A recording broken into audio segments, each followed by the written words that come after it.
So one of the things I look on every pack of snacks, whether it's a crisp or extruded snack, is will it have garlic powder in it? Yeah. And what will happen if it has garlic powder in it? Won't get picked up. It will be thrown back on that shelf straight away. It's one of my, one of my One of your bugbears. many, One of my many bugbears. Welcome to Brand New Taste, a podcast for brands in the food and beverage industry, focusing on new innovation and how understanding taste is vital to commercial success. Well, today's episode is a little bit different. You're always sat opposite me, Micah, but today you've got a different hat on. You're here as a guest rather than a co-host. And I love being a guest with my metaphorical hat on, new hat on. Can't wait for today. And we thank you. And there's a couple of reasons for this. One is we're going to do more of these interview style episodes because frankly, they're a bit easier to prep for and edit and turn around. So hopefully we can be a bit more consistent with our content. But also we're starting to video record them. And we needed a guinea pig while we figure out how to do all of this video malarkey. And you just seemed like the natural fit. The perfect pig, guinea or otherwise. There you go. A beautiful face. Carry on. Thank you for agreeing to this. I'm going to start with a brief intro on you because you're here today in your capacity as head of taste at Cawston Press. And so here is a quick introduction on that. Micah has been working with Cawston Press since 2011, serving as head of taste and a senior member of the marketing team. Micah has developed all MPD since he joined and acts as a custodian for the taste credentials of the brand. Cawston have been around for over 30 years now, but many people will recognise the brand for its sparkling soft drink range in cans, which Micah developed, and this range has gone on to become the largest in the brand's portfolio. Micah has been helping Cawston with its mission of rejuvenating the soft drinks category, serving up naturally good moments of joy every day, with no jiggery pokery, with Cawston products often being the only option on shelf that has no added sugar, no added sweeteners, and no fruit concentrates. With a retail value of over £45 million, Cawston have bounced back from the pandemic to become the fastest growing juice brand in the past 12 months, with very exciting plans for the future. I'm looking forward to speaking with Micah about all things Cawston, the beverage category in general, and also how your love for food and drink, mainly wine, has helped to shape the culture inside and outside of the brand.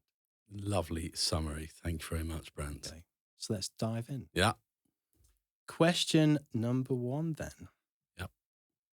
Tell us a little bit more about how you became head of taste. It's not a role that is in every brand. No. It's a role you've actually had since around 2001 at Green and Blacks. You were head of taste there. So over 20 years of being a head of taste. How did that come about? How does one become a head of taste? Yeah, I don't know how one does. I know how I became a head of taste. That really started when I was relatively young. Didn't really know what I wanted to do, but I knew that I liked food and drink. And I, quite early on, I'd gone to university for a year, but I'd left where I'd started learning how to cook, but by myself. Not like you, where you obviously were a professional chef. I was just really keen on learning how to cook. So I was away from my parents' home. And if you want to eat well, you've got to cook well if you can't afford to go out and eat a lot. So that's where I started. But I basically came back and started working in the wine industry and realised that I had a good palate because in blind wine tastings, I could tell different grape varieties, different vintages, etc. And part of that was doing my WSET course. So I started with what was then the certificate, then the higher certificate, and then went on to the diploma. And then after that, basically, next step was Master of Wine. So I went along to the open day and I thought, I don't know if I really want to stay in this at the moment. I really love wine, but I don't know if I want to just be in the wine industry all my life. And this is when I read a book on food science, a layperson's book on food science by a guy called Harold McGee, an American guy. Legend. Yeah, absolute legend. And I read this quite thick book from cover to cover and I was just fascinated with it. And then, so I learned about food science and I was like, right, this I can do. What sort of job can I do from this maybe? And so I found out a food science degree at South Bank University. And I went there and a lot of people there would go into food product development. I was like, that looks interesting. 9 to 5 sort of job. Don't have long evenings like you used to I was going to have. say, I wish I thought of that before I went into chefing. And sort of sociable hours, and I like to go out in the evening. So anyway, I went and did this degree, and yeah, came out with a food science degree, but with a background in wine, a background in cooking, although albeit sort of self-taught. And it's then when I started and I worked at New Common Garden soup company for a year in my placement, or 18 months or so. And that's where I first did my food product development. And it was then after my degree, I went on to what was Whole Earth Foods, which included Green and Blacks. And it was at Green and Blacks that I was made head of taste by one of my colleagues, Clooney Brown, in the marketing department, who said, let's call him head of taste. And I think the reason why I was called that first was because although a lot of people in the food and beverage industry who work in a capacity that I do come from a science or technical background, but don't have that taste background, whether it's in food, wine, or whatever. And taste was always my first thing. And as you know, we got to know each other a lot over the last however many years. We've 10 known years. 10 years. I'm a complete, taste is number one for me, whether it's at work or at home or going out. Yeah. And so I'm really pedantic about it. I'm very sort of, I'll notice small sort of differences in flavour or whatever. And I don't think that's very normal in the development industry, because a lot of people who work in it who are very good, but it's not something they just go home and do exactly the same and spend their life buying wine, cooking, etc., etc. So, and I think that's the difference. And also, as part of a marketing team. And so, whereas a lot of people who work in the industry in my capacity will probably be part of a technical team, and they're very much doing a product that is quite technical, and all products that we develop, as you know, have a technical aspect to them. The thing that is almost not taught or harder to learn is the taste aspect. And I think that's the bit that that is very important to me and very important to the brands that I've worked on, and hence I became head of taste. There you go. And I think it's that overlap of having the marketing experience as well. The fact that we're fortunate enough to be part of marketing teams at Green and Blacks, Exactly. obviously now you at Cawston Press, that with the product development and the taste, that's what we feel has been the recipe of success at Tastehead. Okay, could you give us a quick rundown of the products that you've developed during your time at Cawston then? Yeah. So when I got there, they already had some litre juices. They were just launching the fruit waters, which are like the little kids' drinks. I was really brought first and foremost to come and develop some sparkling drinks, which I'd done at Whole Earth Foods. So I had some experience of that as well. And I came in and developed, at the time, there was an apple, rhubarb, and the ginger, and in glass. So it wasn't originally in cans. And then I went on to work on some of the other products, the juices, and also the fruit waters. But that was what I first came in to do. And that has now become, as you said in the introduction, the largest part of the business. And it's also the biggest category of those three. Sure. And so there's the most opportunity there as well. Okay. And from all of the things that you've developed, has there been anything that didn't work out as planned, as that often is the case? There's in you product learn from your development? failures, as Yeah, you know. of course. And I'd say there's two things with the sparkling that I talk about, which, because you learn different lessons from them. One was we did a can of cucumber and mint sparkling, so quite unusual. We launched it at the beginning of the summer, and it was doing really well. And loads of people loved it. It was quite different. It was before all the trend with gin and putting cucumber in it and all that sort of thing. But people did that and they loved it. Came to the end of the summer, sales fell off a cliff. Very seasonal, but we didn't sell it, or we didn't perceive it as a seasonal item. So it would have been more successful if we'd launched it as a seasonal item, and then basically let it sell out. So done one production or something. And then the other one is gooseberry. So we'd had a lot of success with rhubarb, as you know. It's our top-selling sparkling drink, which has a very sort of nostalgic feel. People think of rhubarb and crumble and rhubarb and custard and things like that. And they and that's why it's a popular drink. People know it. Now, gooseberry, people know what gooseberries are generally, but I developed this drink and it had gooseberry puree in it and the apple juice to sweeten like we do. I loved it because I love gooseberries and so forth. But that as a flavour didn't go down so well. And when I looked into it afterwards, should have obviously looked a bit more earlier on, that most people, anecdotally, that I spoke to, let's say 80% of people had never tasted a gooseberry before. So even though they knew what a gooseberry was, they never tasted it because it's too niche as a fruit. And actually, if you go into a local supermarket, you rarely see gooseberries, whereas you will see rhubarb, and there are a lot of rhubarb flavoured things, confectionery and things in the desserts, but not gooseberry. And I think that was the problem, is that those who knew what gooseberry tasted like loved it, but there was too many people who had no idea and thought it tasted a bit weird. So there are two sort of lessons that I learnt. There are many others, but I quite like those because I've definitely learned from them, and I carry those forward when I'm thinking of other products. Great. I'd like to ask you about the team at Cawston, because certainly from the outside, it's always seemed like it's been a great team. You're always doing things as a team, inside work, outside of work. I know you recently did the mental health first aid course and lots of team building exercises, but also you've been quite instrumental. You do lots of tastings and trying to inspire the rest of the team around food and cook-alongs during lockdown, etc. So can you tell us a little bit about the team dynamic and how important that's been? Yeah, I think it's really important to, not just for me to impart my food knowledge, but everyone to impart whatever the specialism is.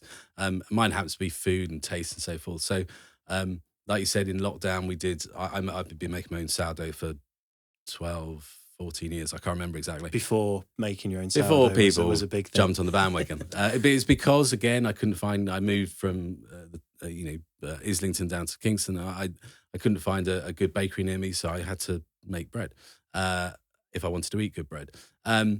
So when that came out, lockdown, that was one of the, I think, 3 or 4. We also did hot cross buns and mince pies that I did all over Zoom when everyone was doing things over Zoom.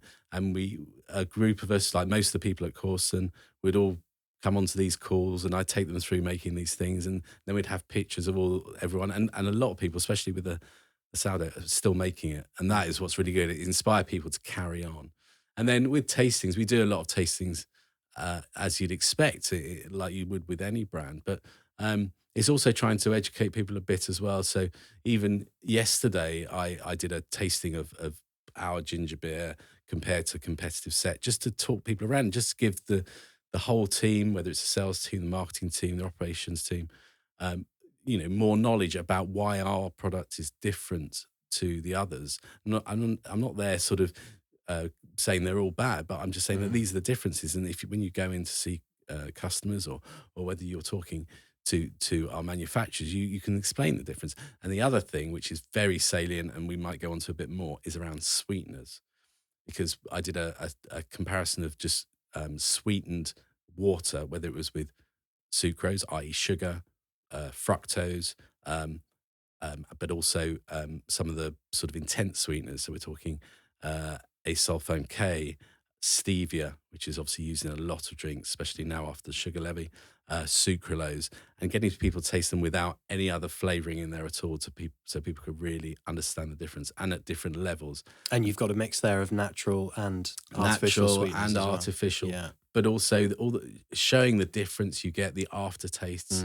And a lot of people were like, this is the first time I've tasted things like this. And we do a few of those, which I think it's just, imparting the knowledge that we have anyway, just to so again, they, my colleagues can go in and talk to, whether it's again customers or other colleagues or whatever, about this, and just give them just more knowledge. I think then they can talk about Cawston Press drinks better. Yeah, it's so empowering. It's something, as people who know us know, we're really passionate about helping people to be able to articulate some of these things, because we're all eating and drinking things, but never really have to think about how to articulate it, how to communicate it, or how to identify certain things. And when you do that to marketing people and salespeople, it really empowers them to just be a lot more confident in scenarios, whether it's buyers, investors, consumers. Exactly. So we've all got the tools to do it. We've all got palates. We've all got, we've all got our olfactory gland. So we can all do the tasting, but a lot of it is understanding it and repeating it, so you get a knowledge and a sort of a memory, a library, a bank of these things, and then you can go and you get more confidence. And it just it's not only helpful at work, you take it home. Of course. The amount of people I've worked with through my career who said it's influenced what they eat at home, and that to me is almost most special things have changed Yeah. the way people consider food and drink throughout their life. And that's really important as far as I'm concerned. Nice. You're already a veteran, so shall we say, of MPD when on just a food. veteran. Well, in general, Yeah. exactly. But I'm interested to know, when you made the switch and started developing beverages, Yeah. how many differences did you find there are developing a food product versus a beverage product? Are there more differences or more similarities? Because I think people think they're wildly different, but obviously, I'm guessing, well, I know there's a lot of common ground as well. Yeah, of course, there's common ground especially when it comes to taste and flavours. We know is that you're always looking to balance sweetness, acidity, bitterness. If there's food, umami, etc., and salt, but also all the flavours and getting that balance right. But I think with beverages, particularly in sparkling, because of the process it goes through, you do have certain sort of rules you have to stick by. So, because our drinks are all natural, they're all from not from concentrate juice. There's nothing there preserving it, which other brands might do in some of the drinks. We have to pasteurize. That's just what you have to do. So, and to do that, you need to have a certain pH, a certain acidity, and you need to know what sort of carbonation you can take that drink up to, so it doesn't blow up in the pasteurizer. Because obviously, once the temperature goes up, the pressure builds up. So there's quite a lot of technical aspects to drinks that you have to abide by and have those always in your mind while you're developing and think about taste and flavour. So important to have all these. Now, I'm not saying other products don't have that, but particularly for drinks, they're some of the sort of new things one had to learn and incorporate into development. Great. How many factory trials have you done over the years? It's definitely in the hundreds. I don't think I've probably come to 1,000, but it's definitely in the hundreds.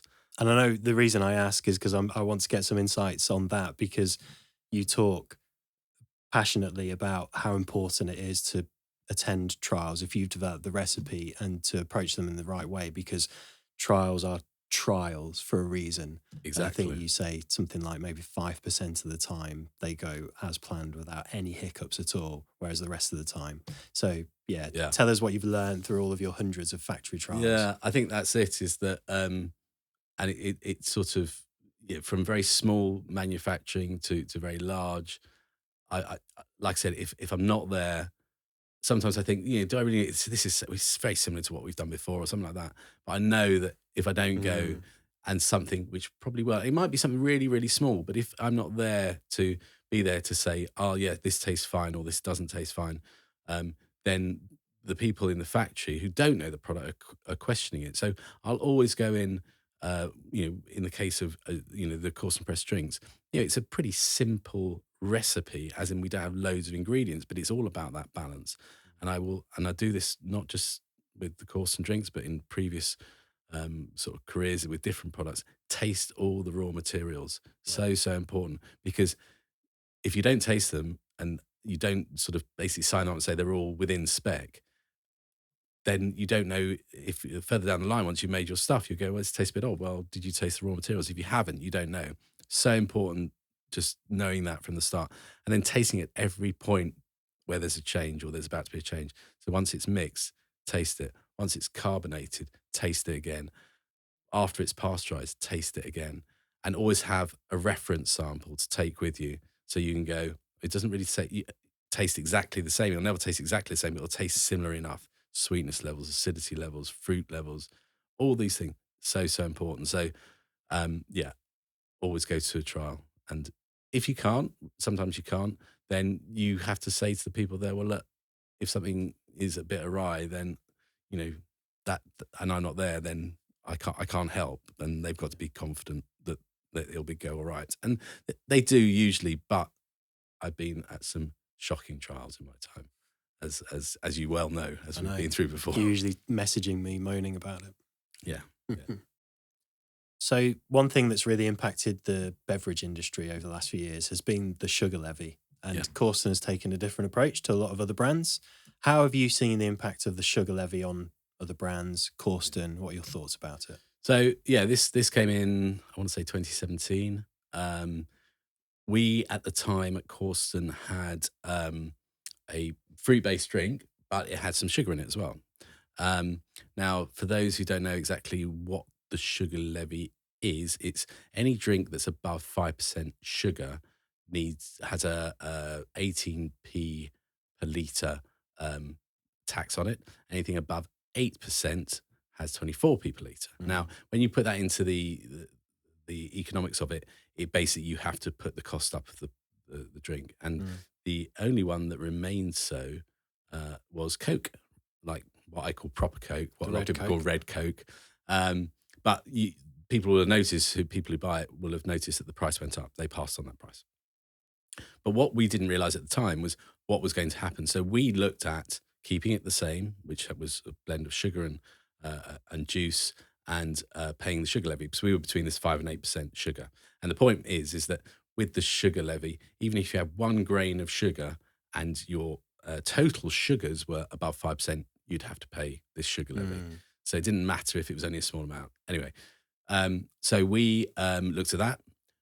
We looked at taking all the sugar out and replacing with just juice to sweeten, because if you're just juice, then you can go above that 5% and you don't have to pay the sugar levy. And then we also looked at sweeteners, as we've just talked about, because there are not just sweeteners, but things called sweetness modulators, which are based on stevia, but you can put down as a natural flavouring. And I was told they don't really have an aftertaste and actually might work quite well. And so we could use those and sugar below 5%. And we'd have something that, was something that was more than satisfactory to us. Anyway, went through the whole trials of these, the sweetness modulator. Surprise, surprise, it really tastes of stevia. And so, I was sold not a lie, but something that was a bit over the top there. And we decided to go down the route of just sweeten with apple juice.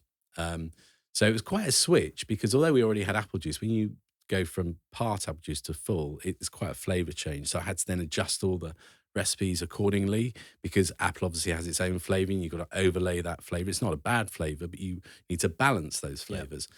So we relaunched with this, and expecting some people to go down the route of sweeteners. Sweeteners are much cheaper, but they do have an aftertaste, and there's a lot of us, including us too, who don't like the aftertaste of sweeteners, whether it's a stevia, which is the only natural one allowed in the UK, or the likes of sucralose or aspartame or Ace K or whatever.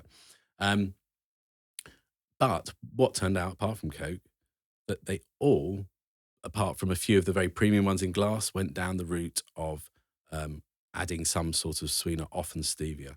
So you can name any brand, and it's not, I don't want to be poo-pooing any brands, but it really was, you can't find any drinks out there really now, apart from Red Coke, and like I say, some of the more premium ones in glass that are just sweetened with sugar. And the other thing that I want to sort of cover here really is about sweetness. So people think of calories and how much sugar is in it. But when you have something that might have less than 5% sugars, but has some added sweetener, the thing is they're really trying to hit the old sweetness level. And the old sweetness level is similar to Coke. And as we've talked about a lot before, Coke is about 10.6% sugar. That was quite average for most drinks. And it was actually the likes of the old Jamaica, pre-sugar levy, which was back in, when I was a kid at least, was up to 16%. Now it came down sooner, but it was always ginger beers that were the sweetest ones, really, because that sugar seasons the ginger and it works together. But yeah, it was a surprise. We came out of it, and I think it had two sort of things. Our raw materials in our drinks are far more expensive than anyone else. The best quality, you're getting a bargain essentially, because you're getting not from concentrate juice, but apple to sweeten plus others. You're getting natural flavorings, often extracts, which are 100% from that fruit, and sparkling water. Whereas with others, you've got from concentrate juices, you've got sweeteners, you've got sugar, which is cheap, and you've got other things to replicate the texture in the mouth sometimes. So because you put a sweetener in, where you're losing that body that sugar gives you. So what we've ended up with, I think, is a drink that is a really premium product, and more premium than anyone else in the category, really, for that reason. especially in cans. So I think it's good, but it does cost us money. And what we've got to convince people as a brand is it's worth paying more for, because Yep. they're getting much better ingredients for that money. Yeah. Okay. And we've talked about the taste and the approach to sweetness, etc. But what are the other lessons that you've or other people could glean from the success of Cawston? What are the other aspects of the brand that have made it the success that it is, would you say? I think apart from the taste, it's a lot of it's around what it looks like and what it evokes. Because when you have a successful brand, you've got to play to people's emotions as well. Yeah. It's not just what the product is, because as any marketer will tell you, you got to spark that emotion. I think the thing about the whole all the range, the cans, the juices, and the fruit waters, they all have that sort of nostalgic, sort of fun element, sort of very sort of British, almost kitchen gardeny. A lot of the ingredients are that way, whether it's the sort of like I say, the juices with the likes of beetroot, or with the cans where you've got like rhubarb. And with the cans, they're quite unusual, I think, because this is white background with the colour, the Flavours colour sort of being the big impact on shelf. And what I found, especially in the earlier days, less so now as people are recognising us more, is that they recognise the cans and the design over the brand name, the Cawston brand name, Cawston Press, because there's such a distinctive design. And I think that is the thing. And then once people try it, whether they're given a free trial or whether they buy it themselves, they taste it, usually come back, because a lot of people do really like our drinks, but they recognise the can. And it's not terrible that's being recognised rather than the brand name. Obviously, people always want brand name recognition, but as long as there's something that they're recognising and coming Especially back to. early on, when there's brand name, a name is harder to remember than an image. Most of us have, we recognise a pattern or a shape or whatever. And I think there are other things like having it in a 330ml standard, which is very, again, quite old school. Yeah. And just playing on that sort of, making fizzy drinks good again. After all this time when I was a kid and we'd have these bottles of Corona and in glass bottles, and you take them back, you get 2p back. That's when 2p was 2p. I mean, you get a lot with that then. And then, but through that, it was always a treat. But they were all full of sugar. And now, having one now, I don't have a particularly sweet tooth. So, having something that has sort of sugars from a natural product, not from concentrated juice, but also with lower sweetness, because there's lower sugars there. And that's another thing that we've driven down over time at Cawston, is reduce the sweetness level, because we think it's important to make them, as healthy as possible, but still give people that sort of treat, which is a fizzy drink, which we all still love, I think. Yeah, absolutely. And look, let's be honest, whenever we knew we were going to be talking about sweeteners on this episode or any other episode, we're sort of a little bit cautious, because there's several Tastehead projects at the minute that have sweeteners as part of them, and will always continue to be. And, we've got to be mindful of that. And I think there's very split decisions on sweeteners and the role that they play. And it's ever changing, as people well know. It's only been in the last few weeks that there's been another piece in the news about artificial sweeteners. And I think, our sort of common belief is that the best answer is to try and reset people's expectation of how sweet things should be, because it's ridiculous to be having a drink that's got 16% sugar or even 11% sugar, to be honest. It's great when you're a kid, etc. But I had kind of Cawston rhubarb on the way here and was thinking, it's more than enough sweetness there. Yeah. And once you get used to it, I think that's the case for most people. Now, obviously, it's a bit idealistic to say, well, the answer is to just expect everyone to not want everything to be so sweet. It's going to take time. But I think it needs brands like Cawston to fly that flag and to be brave and to push and not concede. Because, by adding sweeteners, yes, you're reducing the sugar. There's a question mark about, are there any downsides to adding sweeteners, whether that's artificial or not? But at the end of the day, you're still setting something that's got a very high sweetness level. Correct. And it's going to be interesting to see what happens over the coming years. I would say that I actually think it's a plus for the projects that we work on because we're not a fan of sweeteners. We tend to make sure on the projects that we are working on, we select the ones that have the best taste profile. We're not heavy-handed with them because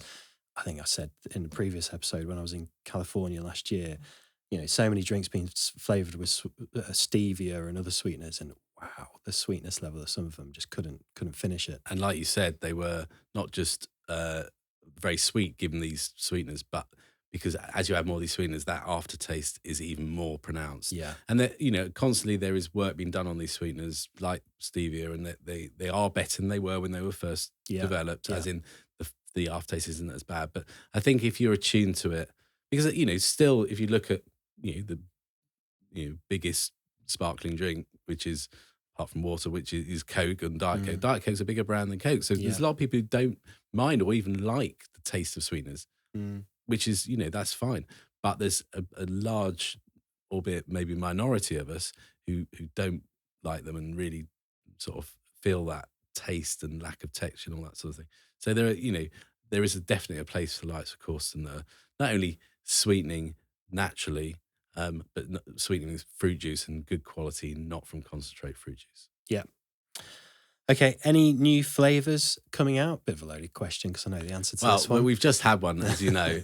So I brought some into the Tastehead office, but it's been going down really well at Cawston as well, is our tropical pineapple and grapefruit drink, which we decided to make a small batch just to test it out, just to see.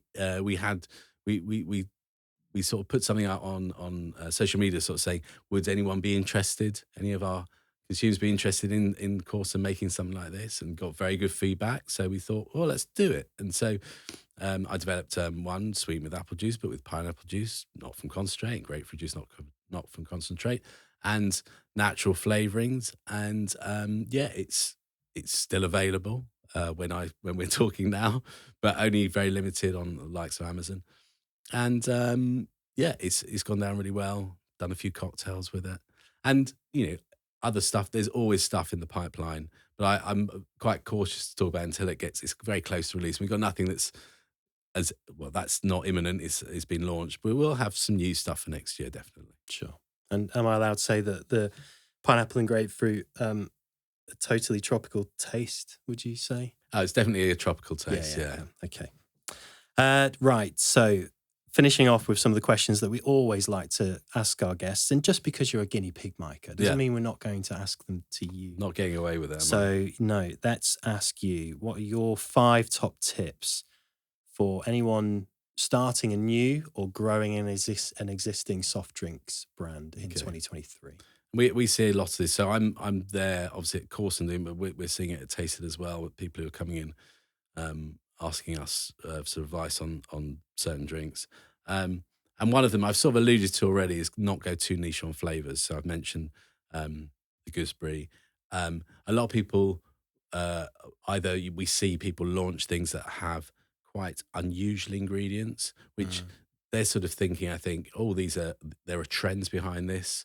Maybe it might be something like yuzu or the one back in the day was goji berry, not in juices, but it was seen as a superfood and all this sort of thing. So, but trends are only trends, and if they last, and then they became solid sort of flavour varietals. And so you could argue rhubarb is that now in soft drinks since Cawston Press first launched it. But I would be cautious about going for things that are too niche or combining too many things, because if you have one flavour, then let's say rhubarb, then everyone who likes rhubarb will have rhubarb. If you put rhubarb and pomegranate, then someone who doesn't like pomegranate or doesn't like rhubarb is going to reject. So you've already reduced your consumer set. So just be careful about how many ingredients you put in or how many flavours you talk about, but also how niche these ingredients are. So always for me, it's sort of aim for sort of best in class. But maybe with a twist. You can always put something in there, but not talk about it on front of pack. We were looking at something today, taste-wise, where it was a drink that had a twist of cinnamon. It was so light that if you didn't talk about it on front of pack, you wouldn't have known about it. And so you can use it to almost season a fruit. but not talk about it. And then people say, oh, this is different. It tastes unusual and not really confected, because what we know, as we know, with a lot of flavours, as particularly fruit flavours, they can taste quite confected. And what I mean by that is quite like eating a sweet. Yeah. And you want them to try and taste more natural. And it's how do you get it to taste natural using flavours, but also other ingredients, whether it's juices, pulps, purees, and also where you get them from, what origin, what variety, those sorts of things. These are all important. So I would definitely say that that really led on to my second one, which was aim for best in class rather than something too niche. 3, always look at your cost of goods sold. So your COGS.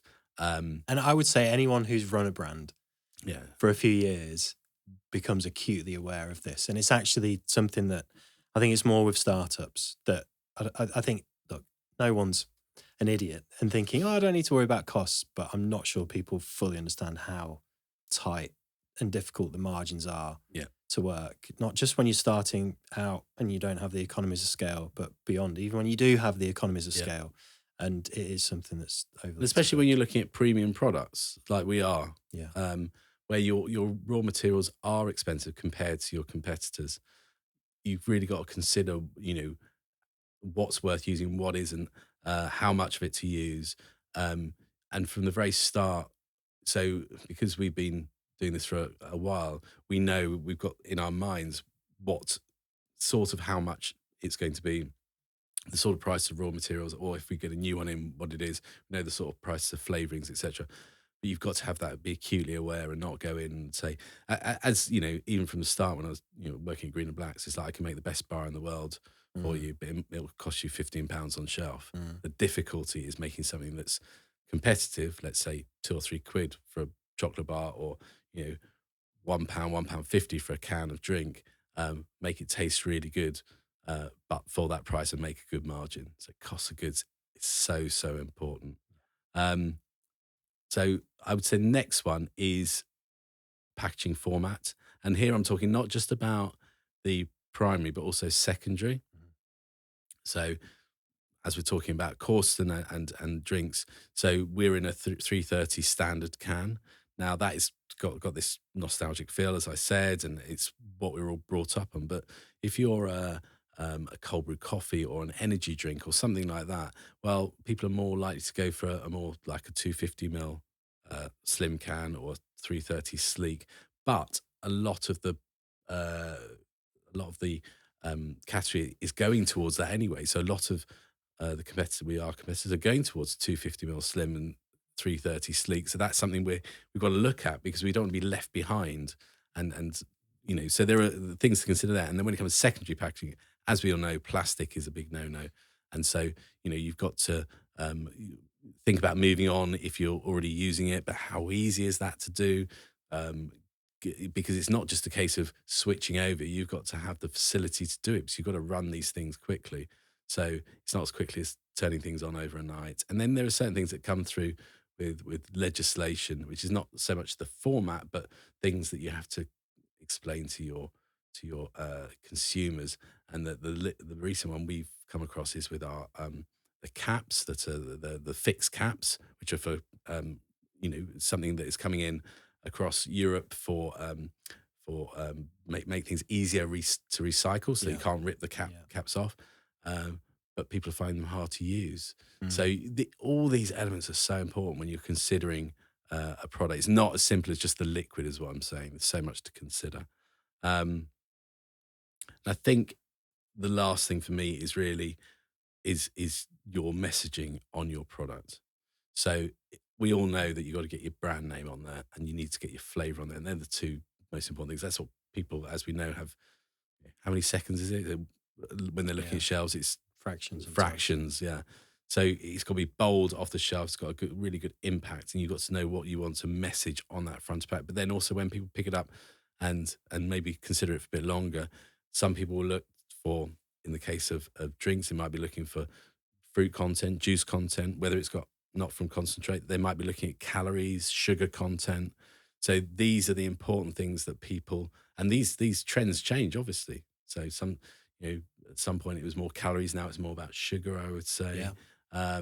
But it also depends on your consumers. Some would be more interested in one thing than another. So getting and not making the pack too busy. You want to get all that as the right information and what people are looking for without just throwing everything on that pack. And then people are just like, I can't see the wood for the trees. So I think they're my 5 of the things. I mean, there's plenty more, obviously, but they're 5 good ones, I think. Sure. Great. What is your desert island dish? It's so tricky, you know that. There's many. There's many. I had this question quite recently, and I did sort of cheat a bit.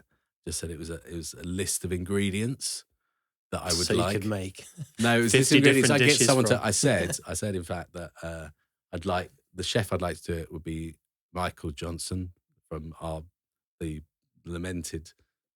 much lamented restaurant Hedoni that used to be in Chiswick. Yeah. We both loved. For him to cook them, but just some very fine ingredients, sweetbreads, truffles, both white and black. So it'd have to be that time of the year around Christmas where there's a slight overlap. So you can only go to a desert island at a particular time of the Well, year. as long as it gets shipped in, it doesn't really matter. Okay. This time of year, grouse, obviously, is great. Glorious. So all these and lovely sort of, I'm a big fan of crab, as you know, and a big fan of just well-aged meats, but also, great vegetables. It's like how they're cooked and these sort of very luxury ingredients, oysters. I mean, you know me, you got to have some chips on the side probably. With some cheap crisps as well. Which crisps? Cheap crisps. Cheap crisps? Yeah. Well, no, sorry. So this is something that regularly comes up because I will just say crisps, but you will defend something being a crisp or an extruded snack. Oh, yes. And so, yeah, I mean, it'd be interesting to hear what other people think about this because I'm pretty sure it's not just me and everyone else will just refer to things as crisps. But yeah. So you're including the whole of the snack aisle, essentially. Yeah. Whereas crisps is a sliced potato. I know. It's deep fried. Yeah. Which I love, and salt and vinegar, predominantly. So one of the things I look on every pack of snacks, whether it's a crisp or an extruded snack, is will it have garlic powder in it? Yeah. And what will happen if it has garlic powder in it? Won't get picked up. It will be thrown back on that shelf straight away. It's one of my one of my bugbears. One of my many bugbears. But so it's hard. But if at the moment, and we're in September, I'm waiting for my first grouse. Fair play.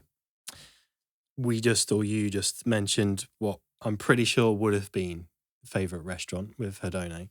Yeah, but that's since closing. Gone. Yeah. So what's your latest? There's a few because they offer different things. So I'm going out tomorrow to Noisette, nice, which is in London on Whitfield Street, and that's got it's lovely sort of modern European, but I suppose the guy who owns it, Mathieu, the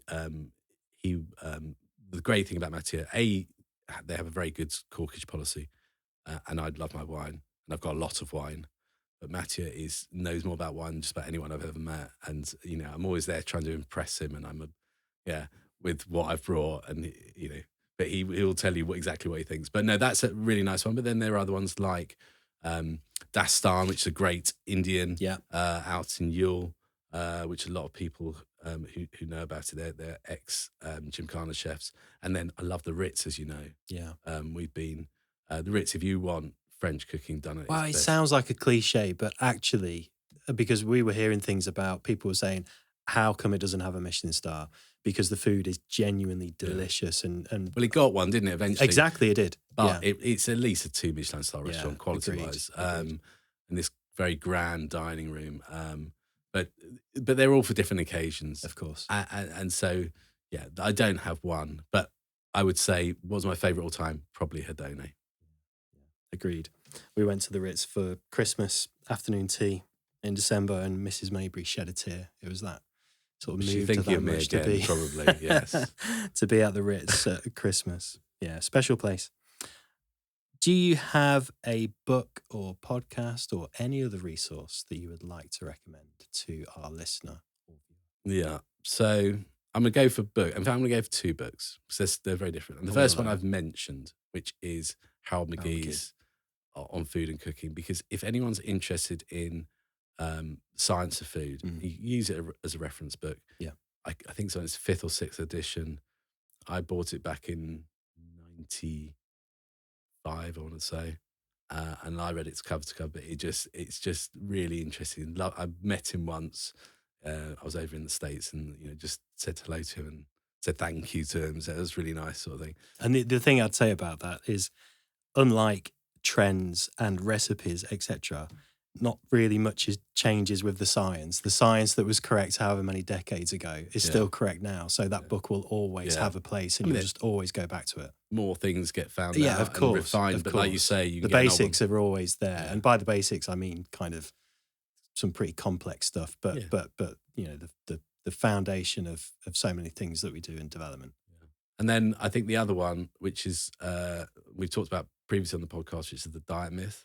Yeah, Tim Spector, and his newer one, which name I can't remember quite at the moment, but it's all around these, the diet myths, essentially, things that people presume are correct about your diet, which have been shown to be incorrect. And he has a thing called the Zoe, which is a podcast, which is worth listening to, but also an app, and it's all about thinking about how you eat differently, and it's not driven by calories, but about food combining. Make sure that this, it's a personalized way of eating, because we all react differently to carbohydrates and fats and so forth, and includes stuff like the microbiome, which we've also included in this podcast, and how we're both interested in it. So it's a way of eating, being more mindful about eating and more healthily, but not restricting yourself that much. Yeah, absolutely.